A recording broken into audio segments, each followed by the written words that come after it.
हरि मुक्ति देते हर मोक्ष दाता है, हरि और हर से जीवन सफल हो जाता। बोलिए लक्ष्मीपति श्री विष्णु भगवान की जय, श्री तुलसी सालीग्राम भगवान जी की जय। ओम नमः शिवाय। प्रिय भक्तगणों, आज श्रावण माह कृष्ण पक्ष की एकादशी तिथि है और आज कामिका एकादशी का व्रत है, जिसे पवित्रा एकादशी या कामिका ग्यारस के नाम से भी जाना जाता है। इस दिन भगवान विष्णु के माधव रूप के साथ साथ तुलसी देवी और भगवान शिव जी की पूजा अर्चना की जाती है।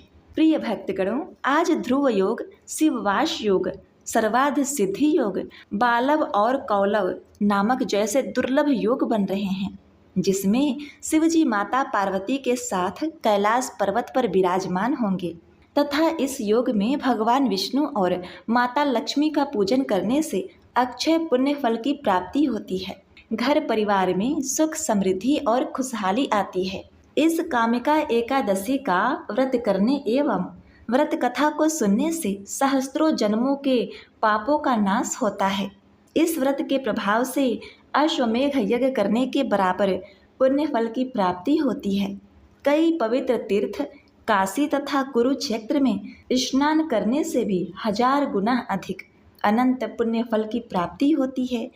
तो आज मैं सुना रही हूँ कामिका एकादशी व्रत की बड़ी ही दुर्लभ संपूर्ण व्रत कथा और एकादशी माता की आरती। इस व्रत कथा को पूरा सुनने से ही व्रत का पूर्ण फल प्राप्त होता है।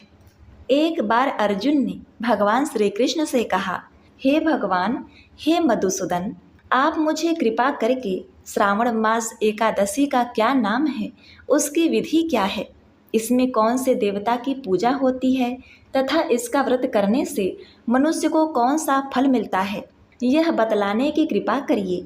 भगवान श्री कृष्ण ने कहा, हे अर्जुन, इस एकादशी का वर्णन एक समय ब्रह्मा जी ने नारद जी के पूछने पर उन्हें सुनाया था, जिसे मैं तुमसे कहता हूँ। ब्रह्मा जी ने कहा, हे नारद, श्रावण मास के कृष्ण पक्ष की एकादशी का नाम कामिका है।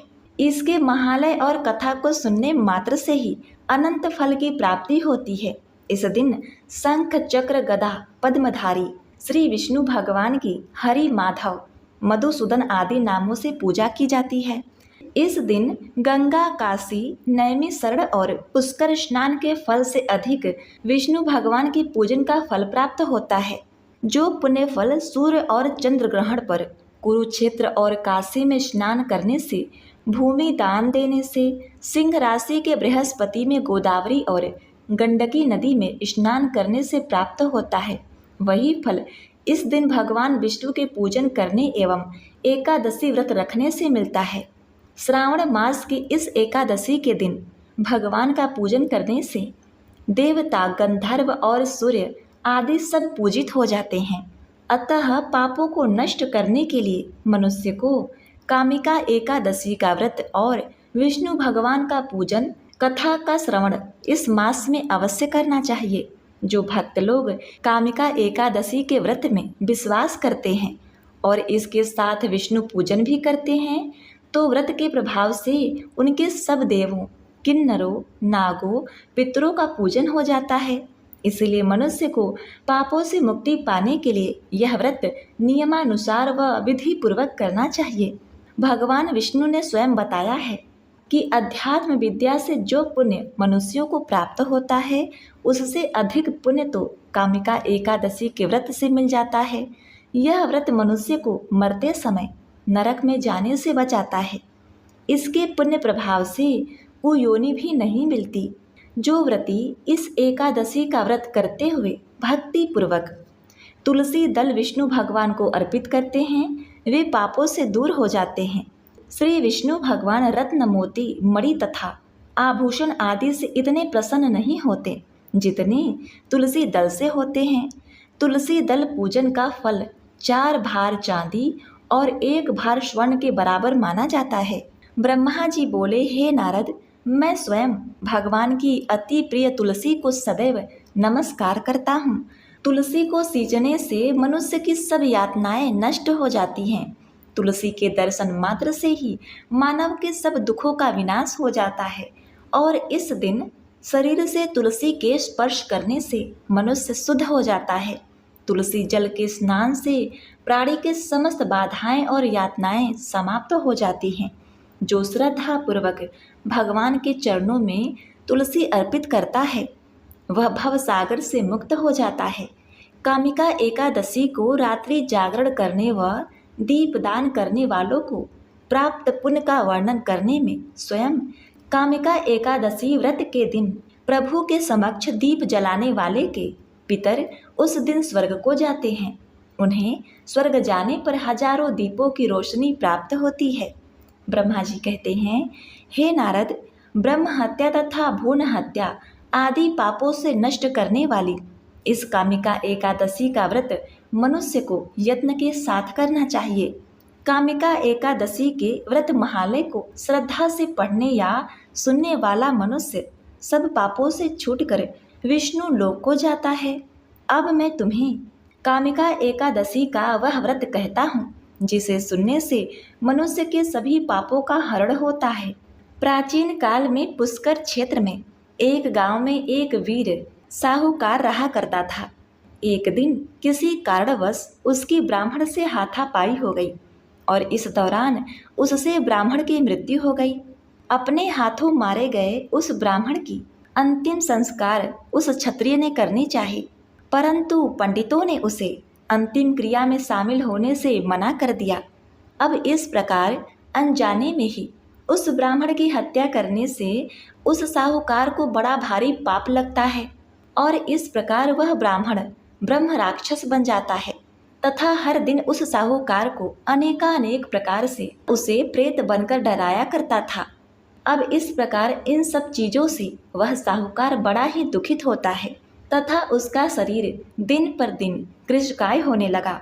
अब इस प्रकार उस ब्राह्मण की जब 13वीं आती है तो वह उस दिन उस ब्राह्मण की 13वीं में शामिल होने के लिए जाता है ताकि उसे ब्राह्मण की हत्या के पाप से मुक्ति मिल सके। लेकिन ब्राह्मणों ने उसे वहाँ भी शामिल नहीं होने दिया। ब्राह्मणों ने बताया कि तुम पर ब्रह्म हत्या का दोष है, पहले प्रायश्चित कर इस पाप से मुक्त होगे तब हमारे घर भोजन करोगे। इस पर साहूकार ने पूछा कि इस पाप से मुक्त होने के क्या उपाय हैं। तब ब्राह्मणों ने बताया कि श्रावण माह के कृष्ण पक्ष की एकादशी को भक्ति भाव से भगवान श्रीधर का व्रत एवं पूजन कर ब्राह्मणों को भोजन करा के सदक्षिणा के साथ आशीर्वाद प्राप्त करने से इस पाप से मुक्ति मिलेगी, मृत ब्राह्मण के आत्मा को शांति मिलेगी तथा वह ब्रह्म राक्षस की योनि से मुक्त हो जाएगा।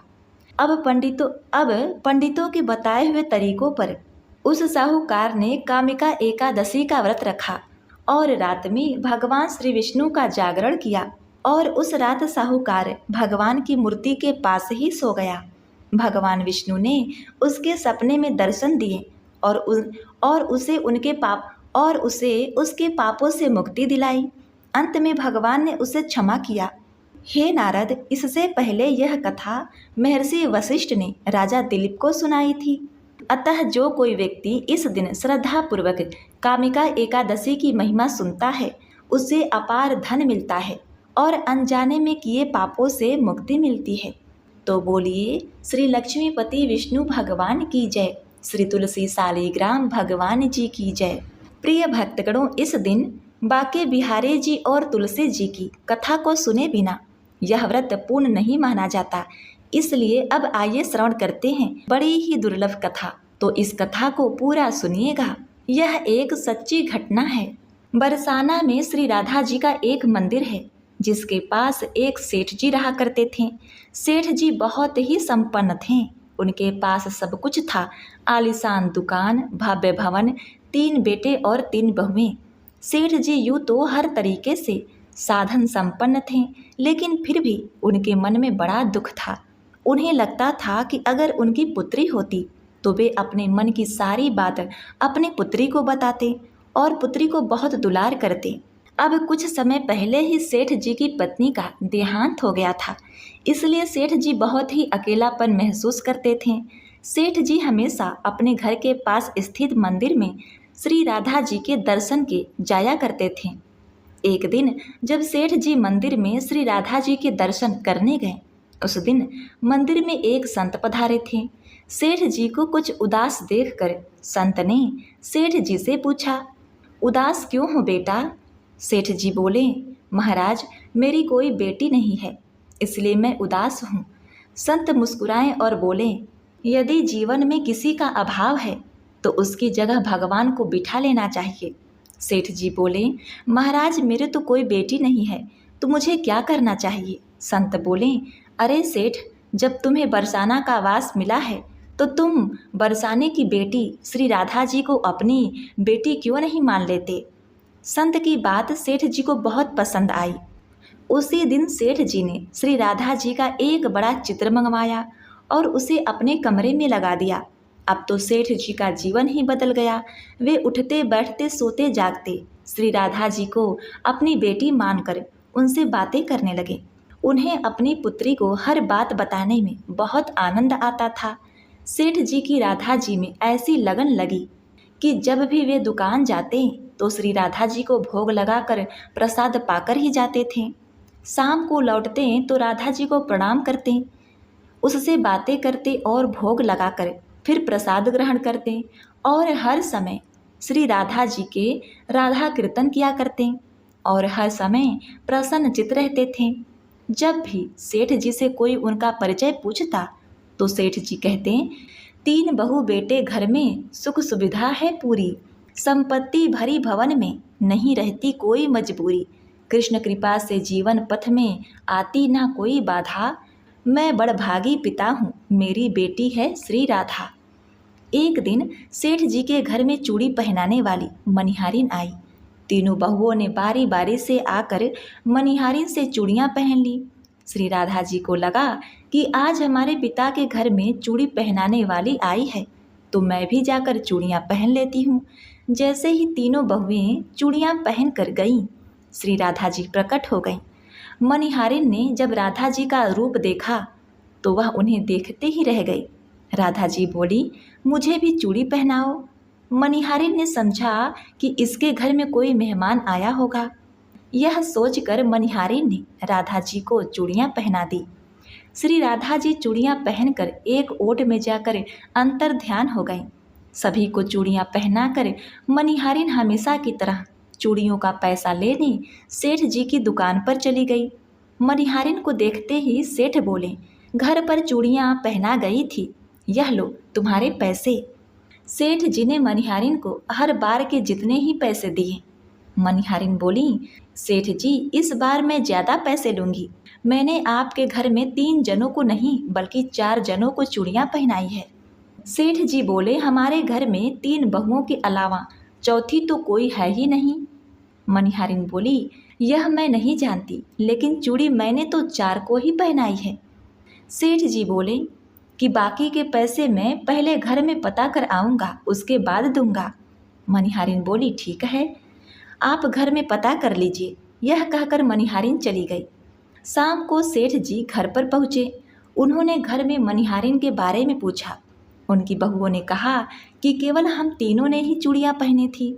सेठ जी बोले, मैं भी कहूँ कि चौथा कोई है ही नहीं हमारे घर में चूड़ियाँ पहनने वाला। इस प्रकार सेठ जी बात भूल गए और अपने नित्य काम में लग गए।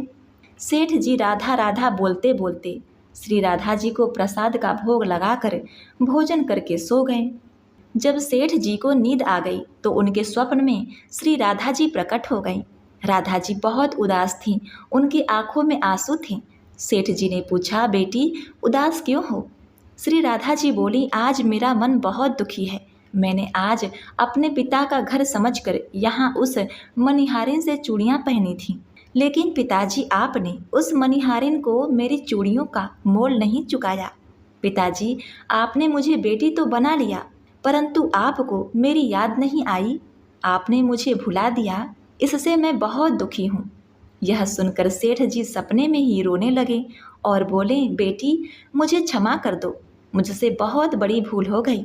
सेठ जी तुरंत नींद में से उठ बैठे, उनकी आंखों में आंसू आ रहे थे। सेठ जी ने तुरंत तिजोरी में से पैसे निकाले और मनिहारिन के घर की तरफ चल दिए। सेठ जी ने मनिहारिन के घर का दरवाज़ा खटखटाया। मनिहारिन ने दरवाज़ा खोला। सेठ जी आप इतनी रात को? सेठ जी को अपने घर पर देखकर मनिहारिन चौंक गई। सेठ जी के नेत्र में आंसू भरे थे। सेठ जी बोले, तुम्हारे जैसा बड़भागी कोई नहीं है। मनिहारिन बोली, सेठ जी क्या हुआ?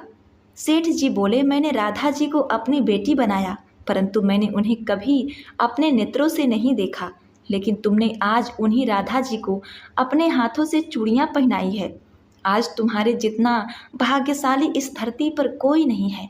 मैं तुम्हें अपनी पुत्री की पहनाई हुई चूड़ियों का मूल्य चुकाने आया हूँ। यह कहकर सेठ जी ने रुपयों से भरी हुई थैली मनिहारिन के सामने रख दी और कहा, इसमें से जो भी लेना हो वह ले लो। जब मनिहारिन ने सुना कि स्वयं राधा जी उससे चूड़ियाँ पहनने आई थी, तो उसकी आंखों से भी आंसू की धारा बह निकली। मनिहारिन बोली, सेठ जी, मैं राधा रानी की चूड़ियों के पैसे आपसे कैसे ले सकती हूँ? राधा रानी तो इस वर्षानी की बिटिया हैं और मैं बिटिया की चूड़ी के पैसे आपसे ना लूँगी। परंतु सेठ जी नहीं माने। सेठ जी ने रुपयों से भरे हुई थैली मनिहारिन के घर पर रखी और वहाँ से सीधे राधा जी के मंदिर को चले गए। उस दिन के बाद सेठ जी ने सब कुछ छोड़कर संन्यास लिया और अपना शेष जीवन राधा जी के मंदिर में राधा जी की भक्ति करते हुए बिता दिया। तो बोलिए श्री राधा रानी सरकार की जय। प्रिय भक्तगणों, आइए अब श्रवण करते हैं इस एकादशी व्रत कथा को पूर्ण करने वाली श्री तुलसी देवी की कथा। एक ब्राह्मण था, वह प्रतिदिन मंदिर जाता था। वह प्रतिदिन तुलसी माता की पूजा करता था। वह तुलसी माता से प्रतिदिन प्रार्थना करता था कि हे तुलसी महारानी, मेरे आनंद करना। तुलसी माता ने सोचा कि यह ब्राह्मण तो बहुत सीधा है और गरीब है और प्रतिदिन मेरी पूजा करता है, मुझे इसके लिए कुछ न कुछ करना चाहिए। तो तुलसी महारानी एक कन्या का रूप धारण कर बैठ गई और उस ब्राह्मण को बोला कि ब्राह्मण, मैं भी तेरे घर जाना चाहती हूँ। ब्राह्मण ने सोचा, 6 लड़कियाँ तो मेरे पहले से ही हैं और 7 लड़कियों का मैं कैसे पालन पोषण करूँगा? लड़कियों की शादी कैसे करूँगा? मेरे पास तो कुछ ऐसा भी नहीं है। यह विचार करके वह बहुत ही परेशान रहने लगा। उसको तो भोजन भी नहीं भा रहा था।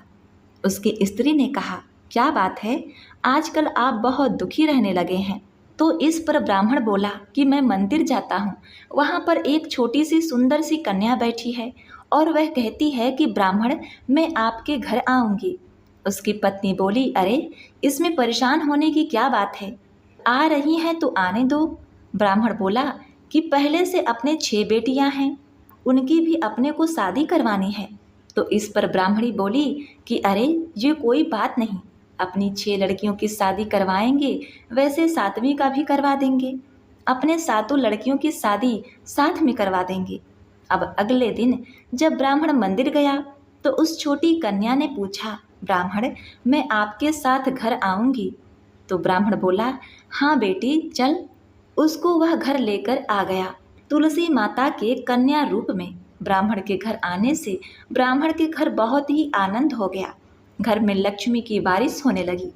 जब ब्राह्मण 7 कन्याओं की शादी के लिए वर ढूंढने लगा तो उस छोटी कन्या ने कहा कि मेरे तो शालीग्राम जी के मंदिर में जाकर शालीग्राम जी को बोलना कि बारात लेकर आए और मेरी 6 बहनों को तुम्हारी इच्छा से वर ढूंढना।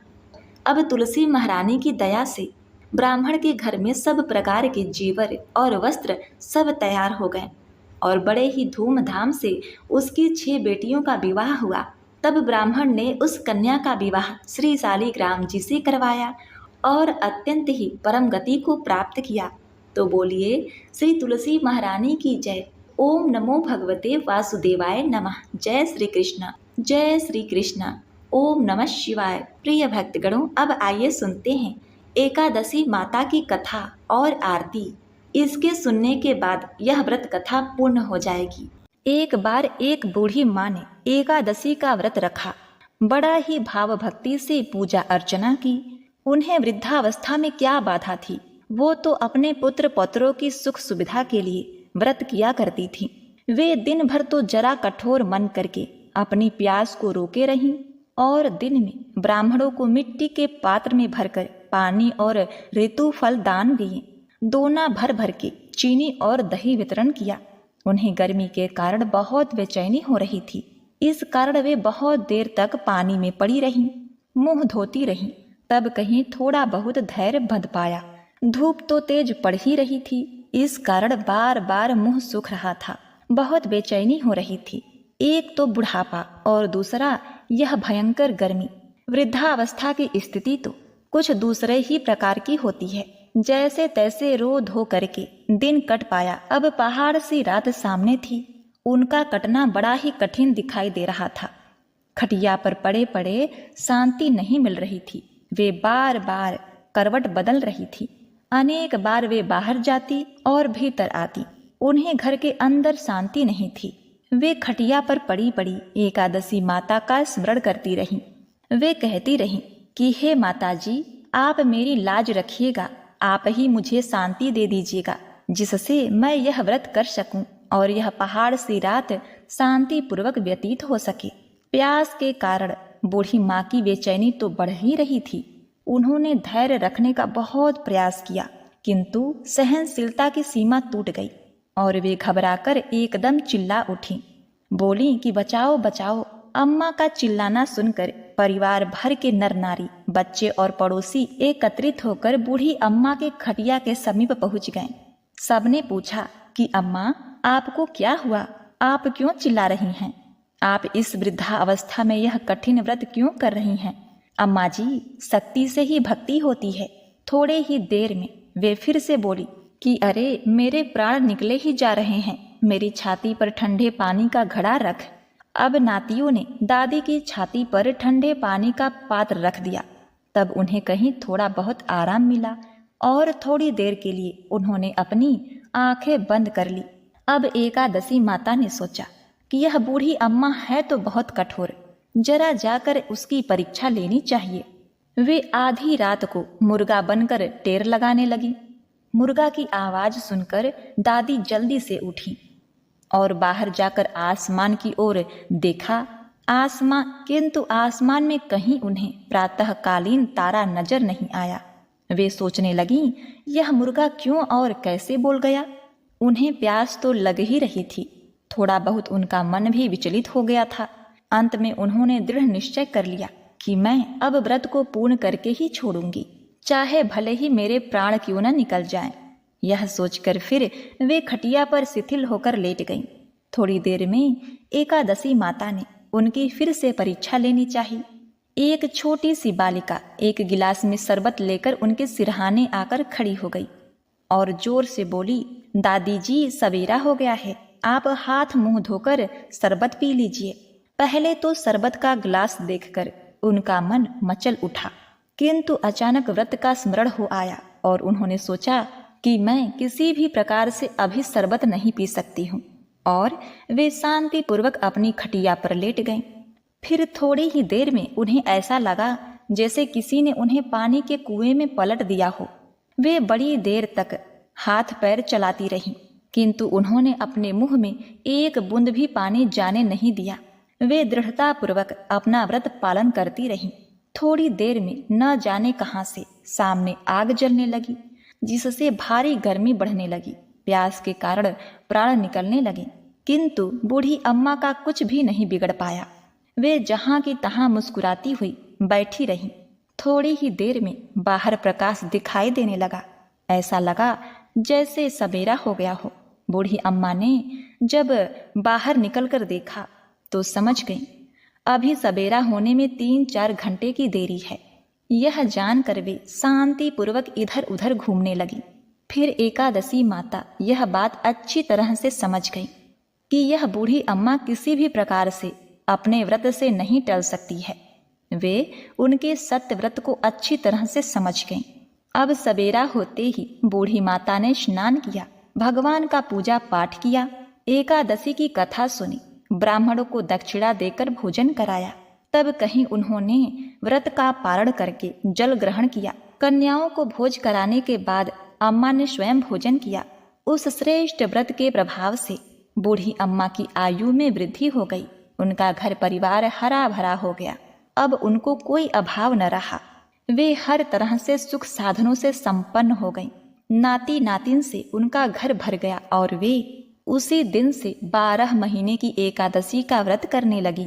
एकादशी माता के व्रत के प्रताप से इस संसार में हर प्रकार के सुख भोग कर अंत में वे वैकुंठ धाम को चली गई। जैसे एकादशी माता ने बूढ़ी माता और उनके परिवार को हरा भरा किया, ऐसे ही एकादशी माता हम सभी की मनोकामनाओं को पूर्ण करें। बोलिए श्री लक्ष्मी नारायण भगवान जी की जय।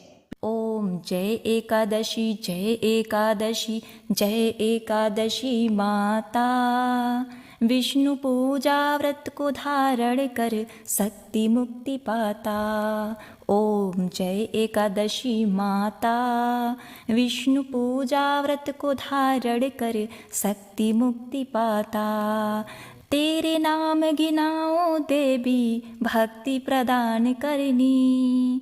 गुण गौरव की देवी माता शास्त्रों में वर्णी। ओम जय एकादशी माता।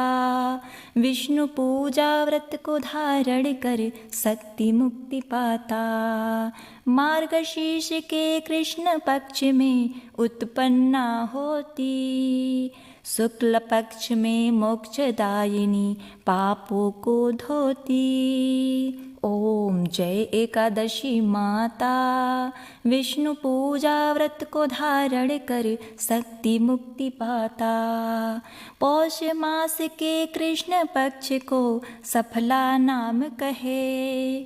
शुक्ल पक्ष में होय पुत्रदा आनंद अधिक रहे। ओम जय एकादशी माता। विष्णु पूजा व्रत को धारण कर शक्ति मुक्ति पाता। नाम सटतीला माघ मास में कृष्ण पक्ष आवे। शुक्ल पक्ष में जया कहावे विजय सदा पावे। ओम जय एकादशी माता। विष्णु पूजा व्रत को धारण कर शक्ति मुक्ति पाता। विजया फाल्गुन कृष्ण पक्ष में शुक्ला आमल की। पाप मोचनी कृष्ण पक्ष में चैत्र मास बल की। ओम जय एकादशी माता। विष्णु पूजा व्रत को धारण कर शक्ति मुक्ति पाता। चैत्र शुक्ल में नाम कामदा धन देने वाली। नाम बरुथनी कृष्ण पक्ष में वैशाख माह वाली। ओम जय एकादशी माता। विष्णु पूजा व्रत को धारण कर शक्ति मुक्ति पाता। शुक्ल पक्ष में होय मोहिनी अपरा ज्येष्ठ कृष्ण पक्षी। नाम निर्जला सब सुख करनी शुक्ल पक्ष रखी। ओम जय एकादशी माता। विष्णु पूजा व्रत को धारण कर शक्ति मुक्ति पाता। योगिनी नाम आषाढ़ मास जानो कृष्ण पक्ष वर्णी। देवशयनी नाम कहायो शुक्ल पक्ष धरनी। ओम जय एकादशी माता। विष्णु पूजा व्रत को धारण कर शक्ति मुक्ति पाता। कामिका श्रावण मास में आवे कृष्ण पक्ष कहिए। श्रावण शुक्ल होय पुत्रदा आनंद से रहिए। ओम जय एकादशी माता। विष्णु पूजा व्रत को धारण कर शक्ति मुक्ति पाता। अजा भाद्रपद कृष्ण पक्ष की परिवर्तिनी शुक्ला। इंदिरा अश्विन कृष्ण पक्ष में व्रत में भवसागर निकला। ओम जय एकादशी माता। विष्णु पूजा व्रत को धारण कर शक्ति मुक्ति पाता। पापा कुंसा है शुक्ल पक्ष में पाप हरण हारी। रमा मास कार्तिके में आवे सुखदायक भारी। ओम जय एकादशी माता। विष्णु पूजा व्रत को धारण कर शक्ति मुक्ति पाता। देवोत्थायनी शुक्ल पक्ष की दुख नाशक मैया। लौदा मास की करो विनती, पार करो नैया। ओम जय एकादशी माता। विष्णु पूजा व्रत को धारण कर, शक्ति मुक्ति पाता। शुक्ल लौद में होय पद्मिनी, दुख दारिद्र हरणी। परमा कृष्ण पक्ष में होती, जन मंगल करनी। ओम जय एकादशी माता। विष्णु पूजा व्रत को धारण कर, शक्ति मुक्ति पाता। जो कोई आरती एकादशी की, भक्ति सहित गावे। जन रघुनाथ स्वर्ग का वासा, निश्चय वह पावे। ओम जय एकादशी माता। विष्णु पूजा व्रत को धारण कर, शक्ति मुक्ति पाता। ओम जय एकादशी, जय एकादशी, जय एकादशी माता। विष्णु पूजा व्रत को धारण कर, शक्ति मुक्ति पाता।